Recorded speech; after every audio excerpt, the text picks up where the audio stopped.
came to town a-riding on a pony, stuck a feather in his cap and called it macaroni. L'histoire des Juifs américains, un feuilleton proposé et présenté par Gérard Inger.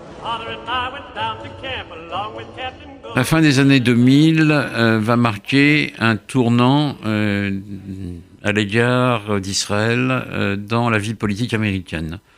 Barack Obama, premier noir ou métis à devenir président des États-Unis, est élu, comme toujours, avec plus de 70% des voix juives, va essayer d'aboutir à un accord au Proche-Orient contre la volonté du nouveau Premier ministre Netanyahou, qui, après avoir été déjà Premier ministre à la fin des années 90, entre 96 et 99,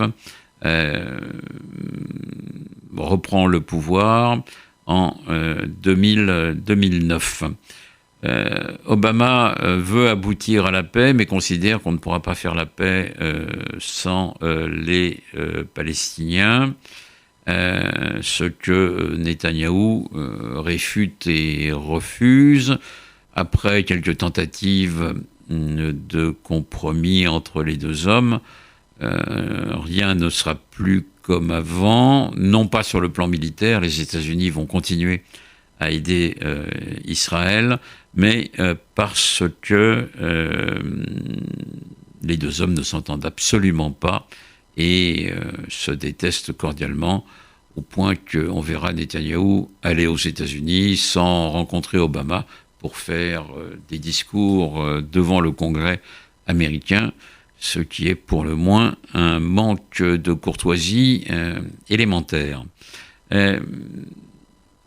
L'attitude d'Obama va donc conduire à un changement politique qui a marqué la période allant de 2009 à aujourd'hui. La période précédente, à la fin des années 2006-2007 et même 2008, a été marquée par des tentatives de paix d'Ehud Olmert qui ont échoué, mais là, cette fois-ci, il n'y a plus de tentatives de paix.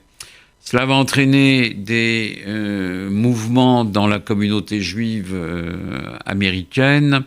On va voir apparaître des mouvements anti-Netanyahou et le fossé se creuser entre une large partie des juifs américains et Israël.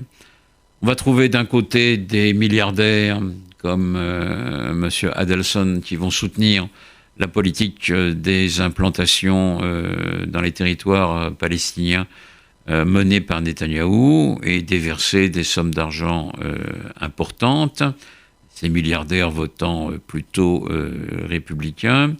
Mais on va voir l'AIPAC se fissurer et apparaître une organisation rivale, J Street, qui va soutenir la politique d'Obama et défendre cette politique en essayant de convaincre les sénateurs ou les congressmen américains avant leur élection ou après leur élection, souvent avec des espèces sonnantes et trébuchantes, si aux États-Unis est autorisé, le financement des campagnes électorales depuis le début des années 2010 est parfaitement libre, on peut verser autant d'argent qu'on veut pour tel ou tel candidat.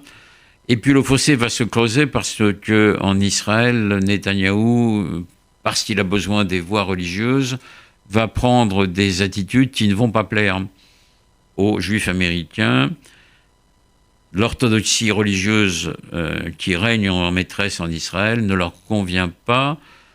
Je vous rappelle que les Juifs américains sont, pour la plupart, libéraux ou conservatifs et refusent les décisions du rabbinat israélien qui ne reconnaît pas les divorces ou les mariages agréés par des rabbins libéraux ou conservatifs. Et donc le fossé va se creuser. Et aujourd'hui, ce fossé est important et on voit s'éloigner de manière très nette la communauté juive américaine d'Israël, au point que le nouveau patron de l'agence juive, Yitzhak Herzog, a dénoncé ce fossé et essaye de le combler, mais il y a là quelque chose d'important qu'on ne voit pas toujours en France, parce que les Juifs de France ont des liens très forts avec Israël, où beaucoup ont de la famille. C'est pas tout à fait le cas de la même façon aux États-Unis. Aux États-Unis, jusqu'à une date récente, l'antisémitisme était quand même au plus bas. Néanmoins, la situation est peut-être en train de changer. Mind the music and the step, and with the girls we handy.